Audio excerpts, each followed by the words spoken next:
Olá, Floripa, olá, Brasil, olá, mundo. Eu estou aqui, André Patunas, e este é o programa Inteligência Abstrata, trazendo hoje um título que você vai se assustar a princípio, como todo mundo, mas espero que a partir de hoje você tenha uma nova visão sobre o que nós vamos conversar. Então, tá bom? Eu estou trazendo aqui um convidado muito especial, lá do outro lado do Atlântico, na Holanda, né? Meu amigo e irmão Barend Vorha. Como é que você está, Barend? Tudo bem? Tudo bem, você, Gregor? Vamos Eu estou tocando aqui. ótimo. Falei que aqui está meio frio, mas tudo É, bem, são hemisférios diferentes, né? Temos que seguir a natureza. Ô, Barend, hoje nós vamos falar aqui para o público que ainda não sabe o tema. Hoje nós vamos falar de Lúcifer. Lúcifer, nós vamos falar três questões aqui, né? A revista Lúcifer, né? Que é eu fiquei, eu tive acesso a uma série de coisas aí, sensacional, sensacional, um conteúdo invejável, posso dizer a palavra mais apropriada. A Blavatsky, em função disso, do ponto de vista dela, que ela esclareceu sobre essa questão, dessa palavra que está na sociedade, digamos assim, com uma terminologia e um sentido que não tem nada a ver, né? Percebe-se que houve muita manipulação quanto a isso. E a própria questão de Lúcifer, quem foi Lúcifer ou quem é Lúcifer. Então, nós temos três diretrizes aqui para a gente seguir e tenho certeza que, ao final, o público vai ter um entendimento melhor. Nós começamos por onde, Barret? Pode dar o tiro inicial. Bom, o Lúcifer significa portador da luz. É importante saber. É um símbolo dos seres, na verdade, um coletivo que inspiravam, alimentaram a mente e o pensamento dos humanos. É como que, talvez também no Brasil é mais conhecido, Prometeu do belo mito grego, o titã que roubou o fogo dos deuses e deu à humanidade impotente. É o mesmo símbolo que Lúcifer. O mesmo símbolo isto também, às vezes, cristãos se assustam quando eu falo isto, mas pensa bem, sem preconceito. O mesmo é serpente de Gênesis. Gênesis também foi transformado completamente errado num diabo, um demônio, Satanás, mas tem nada a ver. Por que demônio? Por que a cobra é demônio? Porque ele instigou o homem a comer o fruto da árvore do conhecimento do bem e do mal. Mas era um sacrifício, um ato de amor, um ato de compaixão. Você é demônio? Se incitava as pessoas a aprender a crescer a consciência. Então você percebe como é ridículo esses dogmas. Agora, para explicar Lúcifer, tem muita coisa. Aqui, porque tem muitos portadores da luz.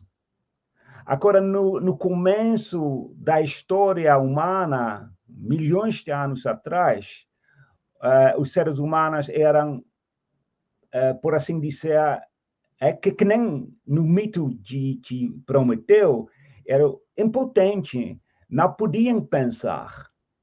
Então, seres divinos, meio divinos, que eram seres humanos no outro encarnação da nossa planeta Terra, que já eram humanos, agora se tornarem, por falta de outro nome, eu tenho que falar deuses. Na teosofia, eles são conhecidos como Manasaputras, filhos do Manas, filhos do pensamento, da mente. Sim. Eles acordaram, despertaram a mente do homem. Exatamente o que os pais fazem, né? Os pais contam histórias para os filhos, respondem perguntas, colocam a sua consciência na consciência dos filhos, para que os filhos comecem a crescer, a pensar. Então, no começo, o filho fica naquele paraíso, né? Porque o pensamento não ainda acordou. Verdade. É que nem na Bíblia, o Adão e Eva estavam no paraíso, aí comerem da fruta, do árvore do conhecimento, aí eles olharem e se percebem que estavam pelados, nuas, quer dizer, eles se sentiam separados do outro, sentiam separados da natureza. Esse é o processo. Então, o Lúcifer, o Prometeu, a cobra, é o símbolo daqueles seres que acenderem em nós o fogo. O fogo. Lúcifer, por exemplo, em grego é fósforos. Aqui no Brasil, no Portugal, se fala fósforos para acender o seu cigarro. Isso, O holandês sabe que é o nome do fósforo holandês? É Lúcifer. A gente chama de Lúcifer porque é a mesma coisa. Então, alguma coisa que é sente. Então, em todos os mitos, presta atenção, em todos os mitos, você vai ver que a natureza do sacrifício, que a cobra, o Prometeu, o Lúcifer, é da mesma natureza. Porque Prometeu foi acorrentado numa a rocha do Cáucaso, quer dizer, ele ficou na pedra, ficou acorrentado na terra. Sim. A serpente, leia na Bíblia, foi privada de suas pernas, de modo que ele precisava se impulsionar rastejando pela terra. Está vendo? O símbolo ficou na terra. O Lúcifer dizem que é o anjo caído também, é o mesmo símbolo. Então, eles se movem à direção da terra. Eles foram para um mundo que para eles é um submundo, que para eles é um inferno. Por quê? Compaixão, amor, para ajudar a humanidade. Então, esse que é o símbolo na história da humanidade, o começo da história da humanidade, o momento que o homem se tornou homem, porque ele começou a pensar, graças à ajuda dos seres divinos, Manasaputras, Lúcifer, Prometeu. Esse aqui é a primeira significação da palavra Lúcifer. E este grande processo se repete quando você conhece, sem dúvida, a doutrina de avatares, né? de seres divinos que descem, por assim dizer, para a Terra para ajudar o homem. Então, todo mundo que tenta ascender a compreensão, a compaixão, a insight nos seres humanos, nesse sentido, é Lúcifer. Cristo, Jesus, é Lúcifer. Você pode ler na Bíblia. Você pode ler na Bíblia. Na revelação de São João, o Cristo diz: eu sou a raiz, o descendente de Davi, a brilhante estrela da manhã. Sim. E a estrela da manhã é Fênix Lúcifer. Lúcifer é Vênus. E o símbolo é perfeito, porque Fênix está entre a Terra e o Sol. Então, Fênix não é a divindade mesmo, mas é portador da divindade. Ele anuncia o Sol. A escuridão da noite, a primeira estrela que aparece, não é estrela, é planeta, mas tudo bem. A primeira estrela que aparece é Fênix. Anuncia a luz do Sol. Então, o Lúcifer, o Fênix, é conhecido como o portador da luz. E por isso, creio, muita gente não sabe disso, mas no começo do cristianismo, Lúcifer era considerado como o portador da luz. Tinha papas que se autodenominavam Lúcifer. Se um papa se chama de Lúcifer, é claro que Lúcifer não pode ser o diabo. Sabe-se que também, hoje em dia, em Sardenha, Itália, a igreja de lá celebra a festa de São Luciferno, 20 de maio. Olha. Outro bispo se chamava também de Lúcifer. Você pode, se você vai para a Wikipédia, você vê isto. Então, o dogma de Lúcifer ser diabo é ridículo. É ridículo. É impossível que pode ser um portador de luz que seja, no mesmo tempo, a encarnação do mal. Então... Barret, onde começou? Vamos aproveitar isso que você está explicando, muito interessante. Onde começou e por que começou essa história de que é um anjo caído, ele brigou com Deus, vamos dizer assim? São as histórias que hoje, que a gente tem um nível de consciência de adulto, vamos dizer, como você falou, tem a fase da criança que vai sendo educada e vai desenvolvendo uma série de conhecimentos. De onde surgiu essa história dessa briga e não sei o que esse anjo se revoltou? O que há de verdade, mesmo no sentido oculto, o que há de verdade nisso? Diz para nós aqui, por favor. Olha, Greco, eu estava pensando nisso, em preparando aquela entrevista, estava pensando por que Lúcifer ganhou essa má fama. Isso. Aí, eu não tenho uma resposta totalmente satisfatória, mas eu tenho mais ideias. Para começar, aquela ideia de guerra no céu não é só no cristianismo que existe. Existe na Índia também, onde eles chamavam de virgens divinos. Tinha virgens divinos, na nossa língua seria anjos, né? Que tinha guerra também, alguns virgens divinas descerem para a terra e perderem a virginidade. O que significa isso? Isto é a grande sacrifício de deixar o estado elevado, o estado de bem-aventurança, de felicidade para a humanidade. Então, isso foi copiado também em cristianismo, né? Na Revolução de São João também está falando da guerra no céu. Agora, tudo as doutrinas do cristianismo no começo dos primeiros, segundo, terceiro século da nossa era, né? São cópias, receberem todos os ensinamentos do que eles chamavam de pagão. E pagão são as religiões e as filosofias da antiga Grécia, dos romanos, da Egito, tudo era para eles era pagão. Mas, no mesmo tempo, todas as doutrinas, eles roubaram. O cristianismo é um sistema sem cristianismo, né? Pegarem de todas as religiões.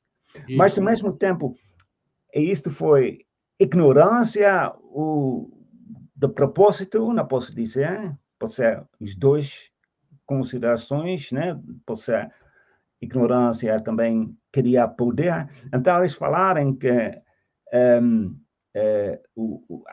a religião deles, o cristianismo, que nasceu lá em Alexandria, onde os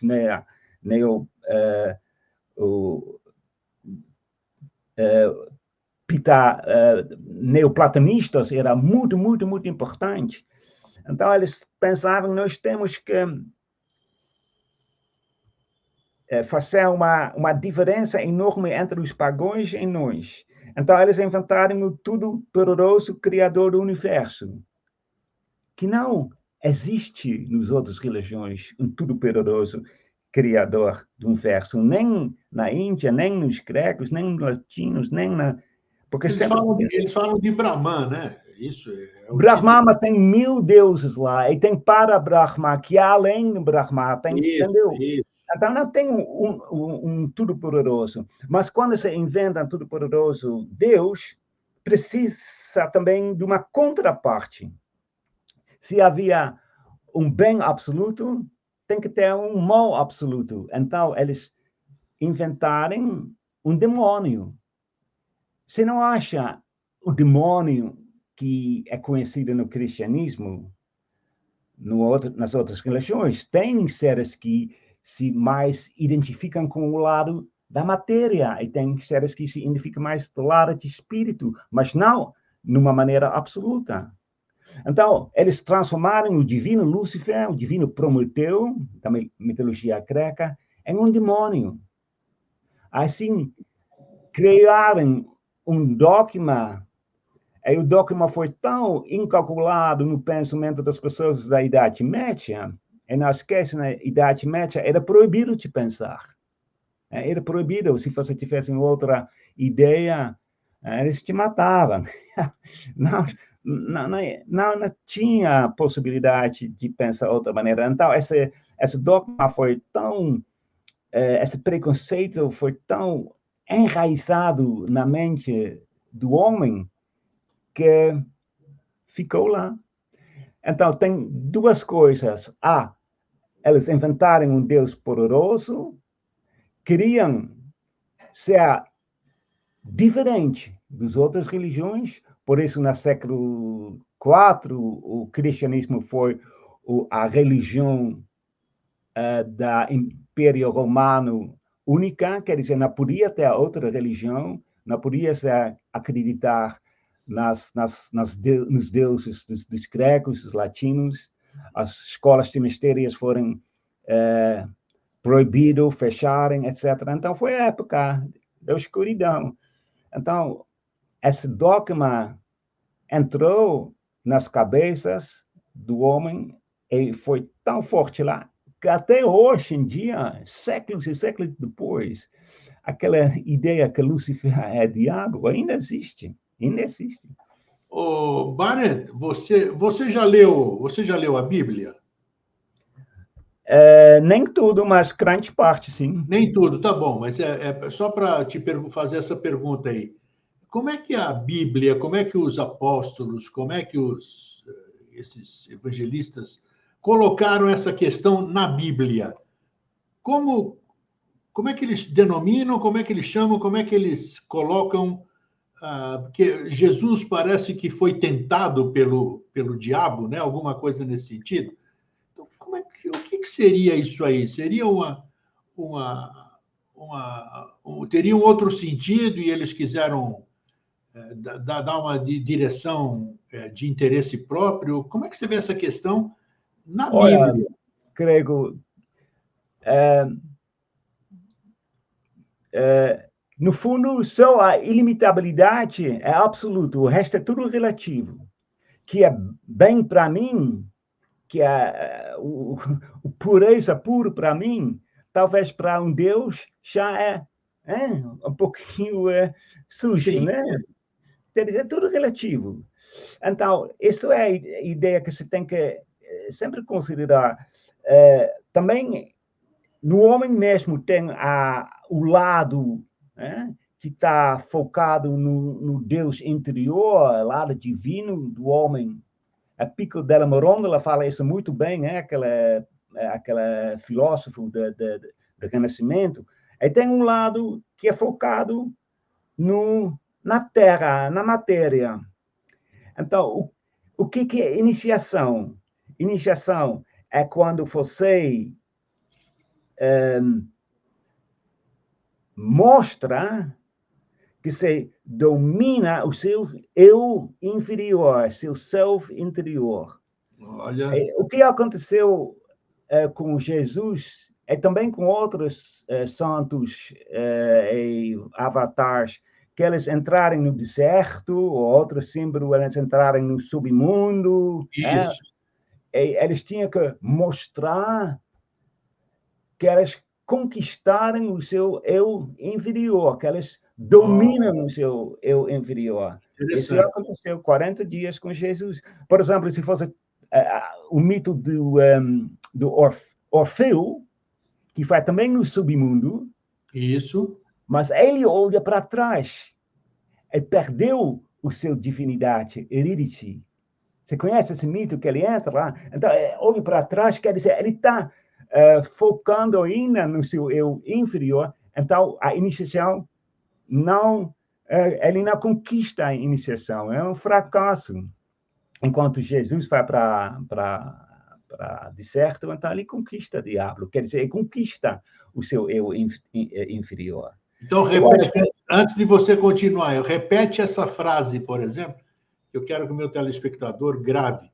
A iniciação é dominar o eu inferior? Como é que é isso? Iniciação quer dizer, por exemplo, é muito simples.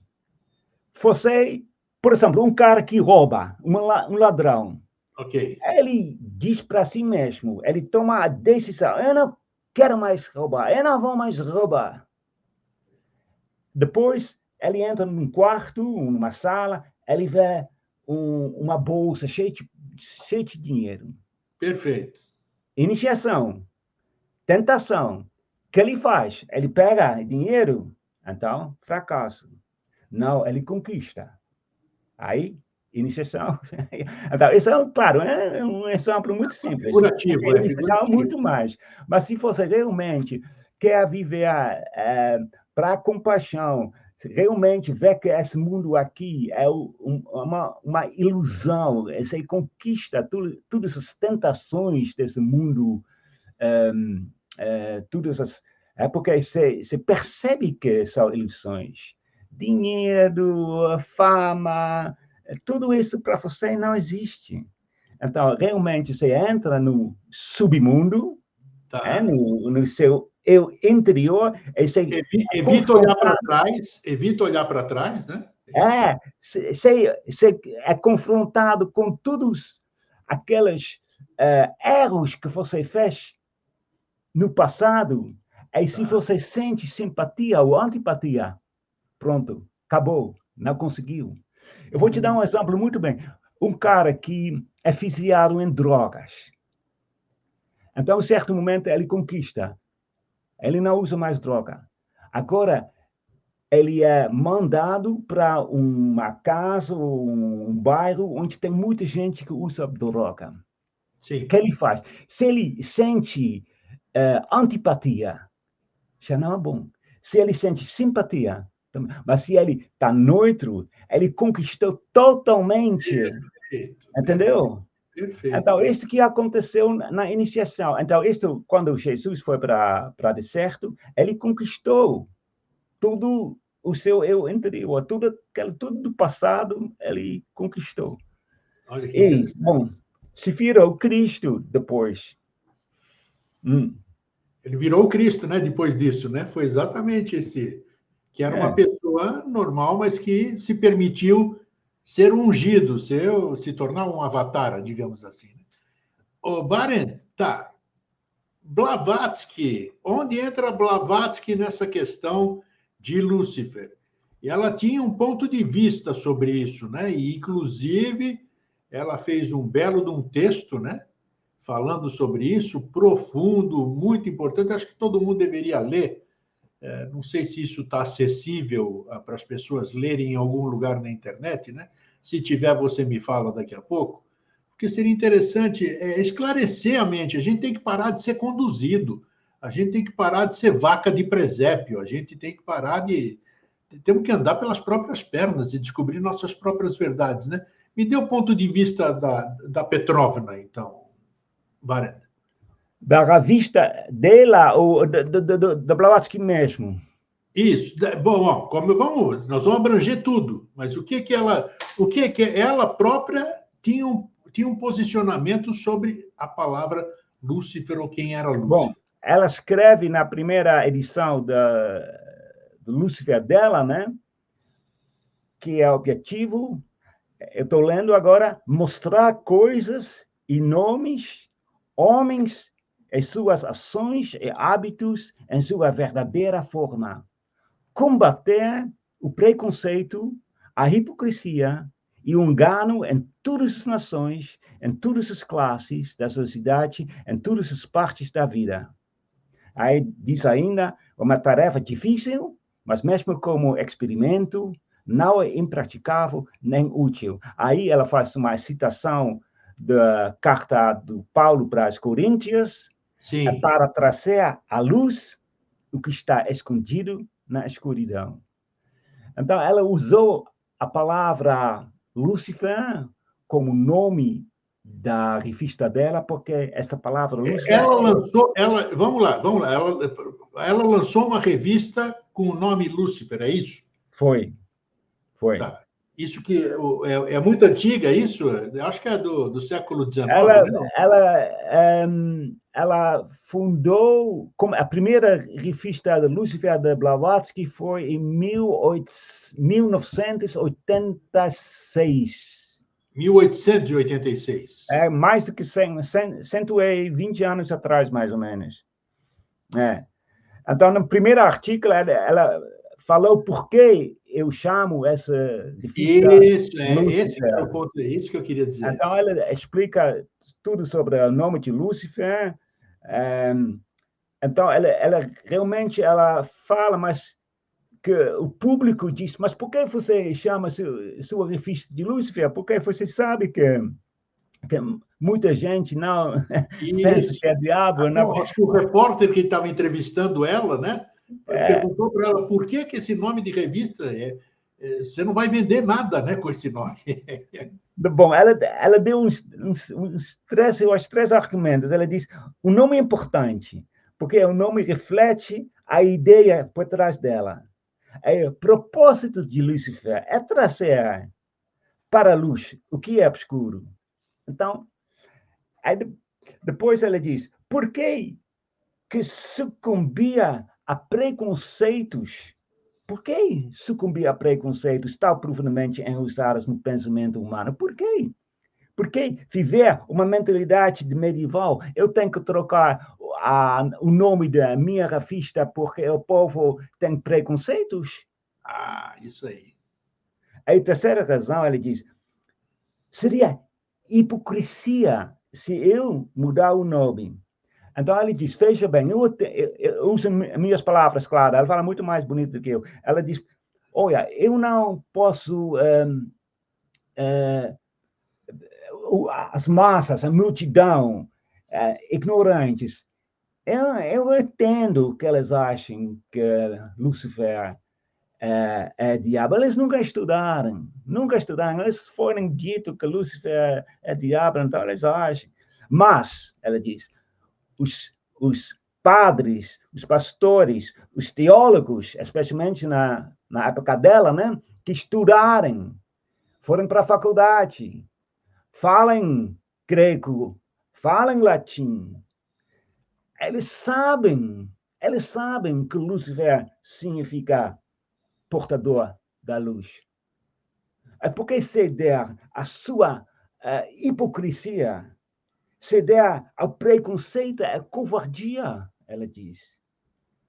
Então, o resultado é que muita gente não queria comprar o Lúcifer, mas ela diz também, olha, a coroa dos verdadeiros reformadores, o verdadeiro Lúcifer, é a coroa de espinhos. Ela quer dizer que, bom, sacrifício é sempre um sacrifício se você quiser trazer a luz para a humanidade. Né? Também, nenhum profeta é popular na cidade onde ele nasce. Quer dizer, para ela era muito importante de não ceder, não preconceito, porque o nome de Lúcifer era o símbolo de todos os preconceitos e todos os mal-entendidos que estão no cristianismo das igrejas, não no cristianismo de verdade. Perfeito. Cristianismo de verdade não é a mesma coisa que a teosofia, a mesma coisa que o budismo. Mas as igrejas, elas fizeram uma bagunça. Querer ou não querer, sem vontade, com vontade, isso não posso dizer. Mas, por exemplo, ela escreveu uma carta para o arcebispo da Igreja da Inglaterra, que tinha dito, se o sermão da montanha foi vivido, a sociedade ia se destruir em uma semana. Imagina, Imagina. Então, ali, o que é? Você não é o bispo mais importante da igreja? Então, seu mestre é idiota. Jesus é idiota, porque ele diz que tem que viver conforme os mandamentos do sermão da montanha.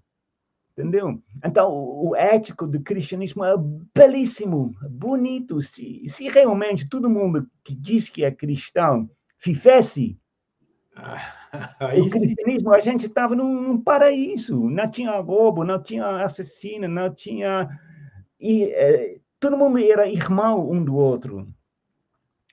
Então, isso tem que bem perceber que a teosofia não tem nada contra o cristianismo ensinado por Jesus. Pelo contrário, a teosofia é a mesma coisa. Agora, você pode dizer a mesma coisa do hinduísmo, às vezes do budismo, também às vezes não tem nada a ver com os ensinamentos do Buda ou ensinamentos da Bhagavad Gita, por exemplo. Então, isso Você, é degeneração, né?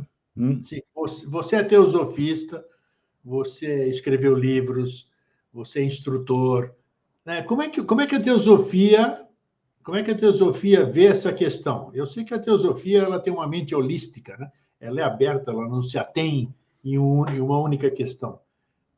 Lúcifer dentro da teosofia, qual é o entendimento? Como é que é essa questão? A gente tenta, se conseguir, outra coisa, mas a gente tenta, nós da Sociedade Point Loma, aqui na Holanda, mas também tem sócios em outras partes do mundo, a gente tenta realmente trazer à luz o que está escondido. Isso pode ser tudo, em relação com a ciência, em relação com as questões sociais da pobreza, da guerra, de transplante de órgãos, tudo a gente quer deixar a luz sobre todos os assuntos e então dá uma alternativa para o povo de viver. Não no sentido que você tem que fazer isso, mas isso também é possível. Então, pensa sobre isso e se você aceita. Entendeu? Então, a teosofia, um lado, é um conhecimento, uma sabedoria, mas também é uma filosofia prática, que se tem que praticar na vida diária. Entendeu? Então, e também a gente não tem a ideia que todo mundo vai se tornar teosofista, mas que a gente pode formar um núcleo nem fisicamente que todo mundo está na mesma cidade, mas um núcleo mental, espiritual. Eu tenho uns amigos e irmãos no Brasil, em Portugal, Alemanha, Estados Unidos, outros países. Nem todos são sócios da nossa sociedade, mas têm a mesma ideia. Então, quando um núcleo é muito firme, é muito que nem um imã, você atrai outro. Perfeito. Aí você pode ter uma influência muito maior do que quando você tem uma organização com milhões de sócios, porque esses sócios não vivem o próprio doutrinas. Então, melhor um grupo pequeno. Claro, todo mundo é bem fino, mas pessoas melhor que são, mas não pessoas que ficam passivos, não. A gente procura trabalhadores no campo, né? Escuta, podemos dizer que existe literatura, existe algum tipo de literatura, seja teosófica, já vamos falar da revista daqui a pouquinho, né? Que ela é fantástica. Existe alguma literatura idônea e isenta de dogmas, essas coisas, que dê essa... As pessoas podem estar achando estranho a gente está falando dessa questão de Lúcifer, porque está todo mundo cristalizado na cabeça, no coração, na mente, sobre isso. Falou Lúcifer, nossa, que é Lúcifer? Lúcifer é capeta, é diabo, é tudo que há de ruim, né? E, pelo contrário, o Barrett aqui está dizendo, nessa coisa, a questão é muito importante dentro do processo de iniciação, o esclarecimento e quando você começa a discutir isso achando que é ruim, você está sendo afastado de uma verdade ou de um pedaço da verdade que pode te levar a mudar a sua vida, digamos assim, né? Então, existe alguma literatura boa para se mostrar sem essas historinhas que todo mundo já conhece, mas que tenha... Porque todo conto, toda lenda tem o seu fundo de verdade, não deixa de ser um processo, são coisas iniciáticas, né, que só quem tem uma mente aberta consegue alcançar. Existe alguma literatura nesse sentido que pudesse abrir a mente do ser humano, do Lúcifer no sentido da palavra mesmo, o portador da luz? Olha, Greco, todos os artigos da Helena Blavatsky, que ela escreveu no Lúcifer dela, no século XIX, está tudo colecionado em Collected Writings, em inglês. É uma coisa interessante também para você... Collected Writings está lá? Está lá no Collected... Mas o que é muito interessante, Collected Writings é inglês, claro, porque ela escreveu em inglês. Às vezes francês, mas a maioria em inglês. Mas a primeira língua que vai traduzir a Collected Writings é o português. E tem uma senhora, se você quiser, eu mando o nome dela, que traduziu todos os livros, 14 volumes de Collected Writings em português. E tem, se não me engano, 2 volumes já estão publicados em português.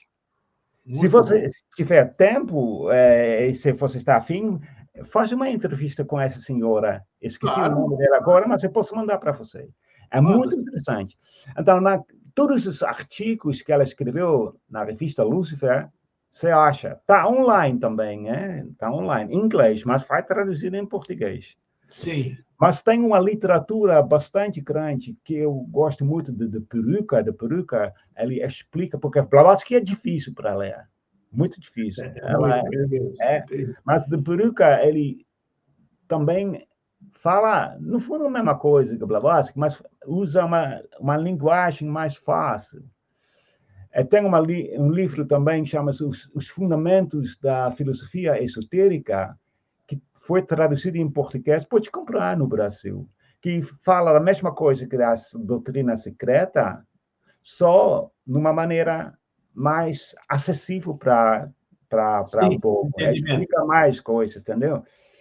E tem outros livros interessantes de Church, por exemplo, William Quine Church, que também explica muito. Mas, como já falei, tudo que Blavatsky escreveu está na Collected Writings, que vai ser traduzido em português. São 13 volumes, se eu não me engano, né? 14 volumes. Isso. Eu tenho em inglês. É muito bom. É difícil, mas você tem que estudar mesmo. Um livro muito bom também, traduzido em português, é A Chave para a Teosofia. Sim. A chave para a teosofia é pergunta-resposta. Pergunta e resposta. Bom. Por exemplo, o que é teosofia? O que é cristianismo? O que é isso? Etc. Então, é muito bom para começar também. Pode comprar também lá na editora teosófica, lá em Brasília, né? Todo mundo pode comprar. É muito bom o livro. Tem uma livro que é mais místico, que é A Força de Silêncio, da Blavatsky também. É muito bonito, mas é mais místico, mais para quem já estudou um pouquinho da teosofia. Bom, nós temos o nosso revista, Lúcifer, que é escrito em holandês, mas também... Vamos falar dela. Primeiro, a primeira pergunta, antes de você falar da revista. Ela é acessível a todo mundo? Ela é por assinatura? Quem quiser conhecer a revista, como é que faz? Bom, se você vai para nosso site de blavatskyhouse.org, o que vai no fim da edição aqui. blavatskyhouse.org, Tá, o que tem lá? Você acha, está em inglês, mas olha para revistas, todos os Lucifers foram, não, todos não, mas eu acho que uns 10 volumes. Agora vamos traduzir sempre em português também. Estão disponíveis para leitura? Estão. É maravilhoso, gente. Pode... Isso que é material, por isso que eu trouxe o Baren hoje aqui, na reestreia do Inteligência Abstrata, exatamente porque é um conteúdo fantástico. É um conteúdo fantástico. E tem a parte em inglês, né? Que você tem parte em inglês, espanhol, português. Artigos sensacionais. E a revista também tenta fazer um diálogo. Se você não concorda, você tem um comentário, você tem uma pergunta. Muito legal. Tudo que você pergunta, tudo sempre vai ter uma resposta. É a nossa obrigação. Então, se você quer você lê um artigo, você não atende com uma coisa, quer mais informação, você manda um e-mail para nós, a gente responde. Sempre. Todo mês quando sai, né? Mês não, é bimestral, né? A revista. A gente tenta 4 vezes por ano. 4 vezes por ano, trimestral. Então, sempre que o Baren me manda uma, vocês sabem que eu compartilho, né? Porque eu passo para todo mundo ler. Aquilo é uma leitura que, no mínimo, vai te trazer informação isenta, ele não te induz a nada, é isenta toda a informação que tem lá. E uma revista que dura 100 e poucos anos, né? É porque deve ter um conteúdo muito bom. Me fala mais um pouquinho, então, do conteúdo da revista. Qual é o objetivo da revista? Toda revista tem um objetivo. Porque Teosofia, por exemplo, tem livro, tem revista, tem um monte de coisa. Então, qual é o objetivo? A Blavatsky, vocês continuaram o objetivo inicial da Blavatsky está mantido para a Teosofia continuar sendo... Teosofia não, para o Lúcifer continuar sendo divulgado ali como revista? Olha, para começar, a gente não tem um nível da Blavatsky, é claro, né? Claro, ela tá. Mas a gente tenta, mulher, nós somos seres humanos que somos que nem todo mundo, né? Somos tentando, mas a gente tenta trazer também à luz o que está escondido na escuridão. Então, qualquer pergunta... Por exemplo, você sabe que tem uma guerra aqui na Europa, então a gente fez uma revista acho que de 50 ou 60 páginas sobre a paz, que é a origem da guerra, como pode evitar a guerra, o que se faz faz. Todo mundo pode fazer, everybody a peacemaker, todo mundo pode fazer a paz. Isso. Essa revista pode pegar assim, tudo de graça de nosso site. Quando tinha aquela epidemia de corona, a gente fez uma revista tudo de corona. O que é um vírus? Por que tem aquela pandemia? O que temos que fazer para evitar essa pandemia? Mas também, por exemplo, quando tem uma novidade na sociedade, agora, por exemplo, estou me lembrando de um artigo sobre Lao Tse, aquele sábio chinês. Então, tem 2 artigos sobre Lao Tse, que é muito bom para ler.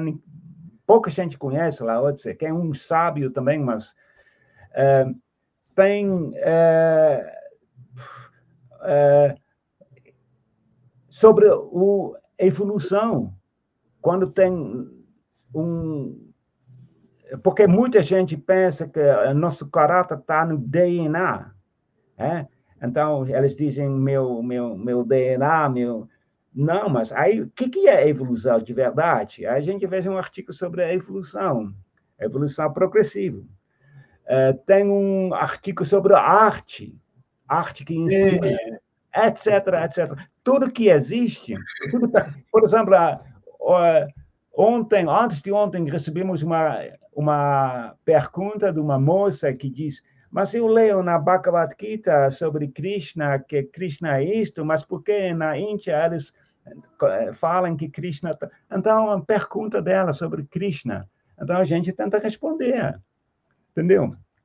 Isso é muito bacana. Eu desde que o Barend me apresentou a revista, né? Uma vez, numa das conversas que nós tivemos aqui, no outro programa, no Vida Inteligente, né? A partir daí, eu comecei a ler, e realmente é uma leitura fantástica. Uma vez a cada 3 meses, né? Então, e o conteúdo é fabuloso. E, por falar nisso, já vou... nós temos a comunidade Vida Inteligente no Facebook.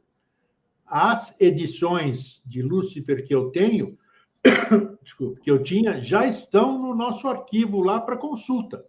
Então, se você não acessa a página da Blavatsky, que está aí o crédito aqui embaixo, você pode dar uma olhada e fazer essa leitura, apesar de que está lá em qualquer língua. Nosso está em língua portuguesa. Existe essa... Barend, a revista não é impressa, né? Lá. Sim, mas porque hoje em dia, por exemplo, se eu mando uma revista para o Brasil, você paga em dinheiro. Então, hoje em dia, como todo mundo tem internet, mas se você quiser, a gente manda. Aí você tem que pagar. Você tem que pagar. Ela é publicada fisicamente também? Bom, depende. Se você quiser, então você quer pagar o correio, a gente manda para você. Mas a maioria das pessoas... acessa eletronicamente. Aqui na Holanda tem em papel também, porque é mais fácil para nós de mandar para a Holanda, mas para Estados Unidos, porque é também em inglês, para a Alemanha, etc. A maioria quer assim, digital. Mas agora, se você quer em papel, tudo bem, a gente manda. Só que tem que pagar correio. Senão... Existe algum projeto, eu duvido, mas existe algum projeto de disponibilizar em outras línguas também a Lúcifer desde o começo ou não? Olha, difícil, né? Não, olha, para ser honesto, eu estou muito feliz porque faz mais ou menos 10 anos porque eu vivi aqui na Holanda, minha esposa é brasileira, então eu falava português, mas eu não tinha contato com nenhum brasileiro teósofo. Agora tem o ITC, que é o International Theosophy Conferences. Aí encontrei um brasileiro, fiz contato com ele, fui para Brasília, conheci bastante gente lá no Brasil, eles... podemos fazer alguma coisa junto? Claro. Então, começaram a traduzir livros, etc, etc. Aí, sim, agora tem bastante contato com Fernando Mansur, por exemplo, com outros. Fernando Mansur faz um trabalho maravilhoso. Muito, ele traduz muitos livros em português, ele tem como se diz, pioneiro, né? Edição pioneiro. Então, ele ajuda muita gente. Então, a gente tem muitos contatos.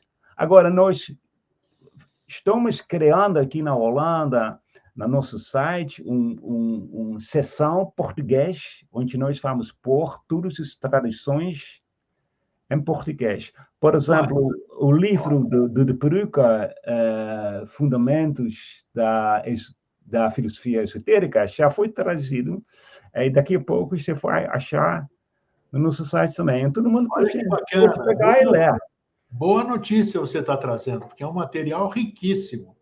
Material para consulta é riquíssimo. Isso é um excelente trabalho. Me avise quando estiver pronto aí, né? Para eu poder divulgar aqui também.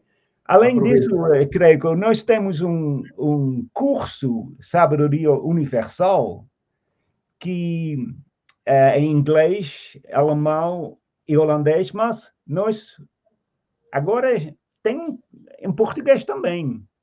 É mesmo? Começa em janeiro, agora tem um grupinho de os pioneiros que estão fazendo esse curso.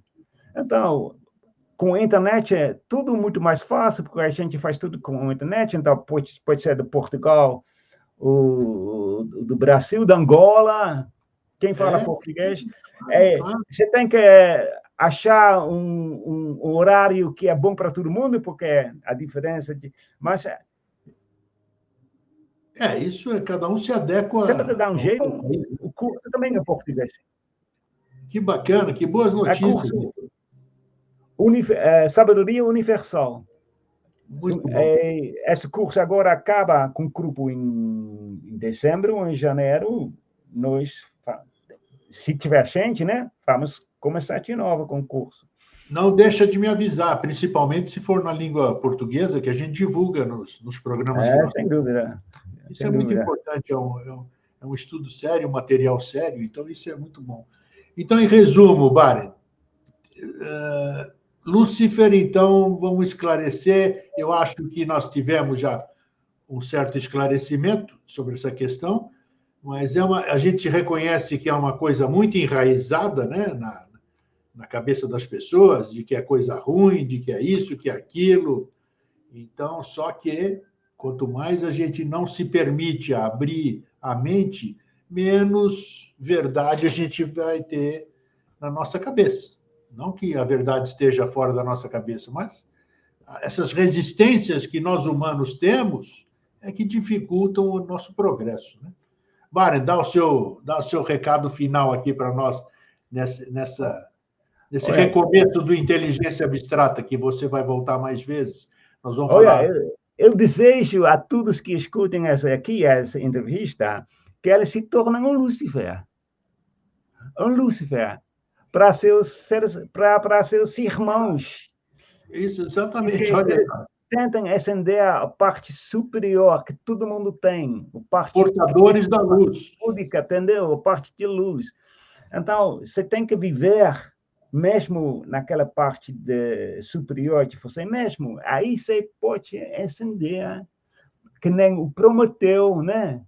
Você pode também, que nem com o fósforo, como uma vela pode acender 1000 velas. Então, todo mundo pode. Com certeza. Entendeu? Então, isso a gente pode, porque a gente, no fundo, nós somos seres divinos que estão na face do ser humano, mas no nosso coração nós temos todas aquelas faculdades divinas. E às vezes eu olho para o mundo e penso, bom, que bagunça, mas isso é tudo ignorância. Então a gente tem que ser optimista, etc. Então eu desejo que todo mundo se torne um Lúcifer. Então, e agora eu vou estar aqui embaixo disponibilizado mais uma vez o endereço da Blavatsky, da organização que você que dirige isso, né, Baren, na Holanda? Isso. Ok. Não, nós estamos um grupo, mas eu só aqui na Holanda sou eu e minha esposa que fala português. Tudo bem. Aí o endereço ali, através disso você acessa o site, tem um material muito bom, é um material que não vai contra ninguém, nem fala mal de ninguém também, é mais um material para você poder somar. E é muito bacana essa disponibilidade, essa bondade que as pessoas têm em compartilhar o seu conhecimento. Baren, muito obrigado pelo esclarecimento. Obrigado, muito obrigado a você, porque você ajuda a espelhar a luz, né, também. É isso aí, de mãos dadas aí, né? Um fraterno abraço, fica bem, tudo de bom. Tchau. Obrigado. Legal, começamos bem, então, aqui o retorno à inteligência abstrata, né? E muito esclarecedor a questão sobre Lúcifer, a revista Lúcifer, que está disponível na página dos arquivos do programa Vida Inteligente no Facebook, né? E todos os endereços que estão lá para vocês poderem acessar. Então, agora, cabe a cada um fazer o que bem entender com a informação que recebeu. Se permitir, beleza. Se não se permitir, beleza também. É isso. Fraterno abraço, um feliz sempre e até a semana que vem. Tchau.